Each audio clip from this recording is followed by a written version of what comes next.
Education is the key to success. How are we dealing with this? With a world so transformative, education is transforming with it. From the demands, expectations, and even with the capabilities that a student and a teacher have.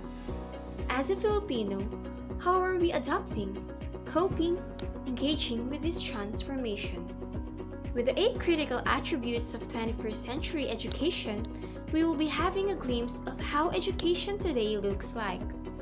The 8 critical attributes of 21st century education are known as integrated and interdisciplinary, technologies and multimedia, global classrooms, student-centered, 21st century skills, project-based and research-driven, relevant, rigorous, and real-world, and creating or adapting to constant personal and social change and lifelong learning.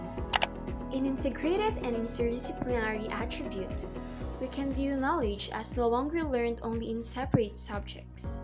Thus, education in the 21st century is characterized by linkages among various subject areas in an integrated manner, which makes the learning process more effective.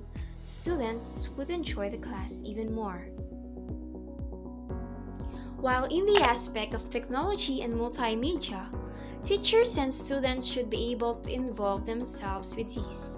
As we experienced COVID-19 pandemic, we were engaged with the use of multimedia and technologies as part of our learning.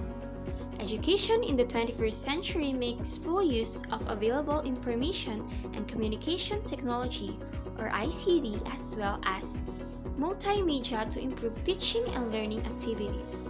The ability to find, evaluate, utilize, and create information using technologies and multimedia or digital technology in general is referred to as digital literacy. Technologies and multimedia helps the teacher how to be more creative and interesting in terms of teaching. Another thing, in the Philippines, students are able to study a lot of things around the area. Trends, issues, and news and other concerns are tackled in global classrooms. They are not only being knowledgeable on what's happening in the Philippines, but also around the world. It updates their learning specifically with the technologies that continues to improve. Also, Filipino students does not learn only inside the school, but also outside the vicinity. Their way of creating and adapting to constant personal and social change helps them to apply it for lifelong learning. As they adapt to the changes, they help themselves to survive. On the other hand, student-centered learning in the Philippines is an approach to education focusing on the needs of the students rather than those of others involved in the educational process, such as teachers and administrators. This approach has many implications for the design of curriculum, course content, and interactivity of courses.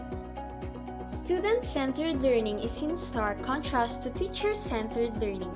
Student-centered learning is focused on the student's needs, abilities, interests, learning styles with the teacher as a facilitator of learning.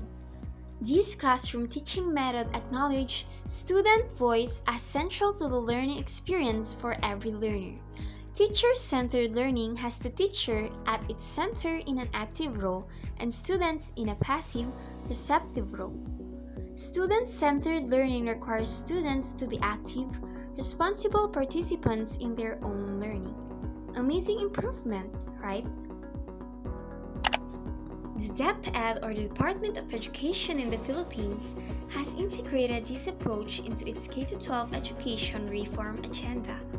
DepEd's Bureau of Educational Assessment has worked with a team from ACTRC to define the skills and identify opportunities for their assessment through the curriculum. What is more interesting about 21st century education is the skills of the 21st century learners. They tend to have all it takes. I got to wonder how the world looks like 20 years after, with the generation that we have, who are digitally literate, with bright minds, who are socially involved, futuristic, and determined. Philippines will surely be transformed. One more attribute is the project-based learning approach. with the notion that learning is most effective when learners put theory into practice was being illustrated. These studies establish what PBL approach in teaching social studies can contribute in student skills and competencies as well as in determining difficulties. Research studies have indicated the positive impact that doing research has upon teachers' teaching pedagogies and professional growth. Students will engage more deeply in structuring lessons if the classroom materials relates to their real world or everyday life. Always strive for high practical relevance. Students need to be shown concrete examples and see how academic topics relate them, thus making the concepts less abstract and scary. Talking about experiences, bringing up current events or issues, or talking about family and beliefs. It makes the 21st century education more meaningful because it is rooted in real-life, day-to-day activities of the learners. With all these attributes attained, holistic development was reached. Then, 21st century learners will surely be the key for bringing the success of humankind through education.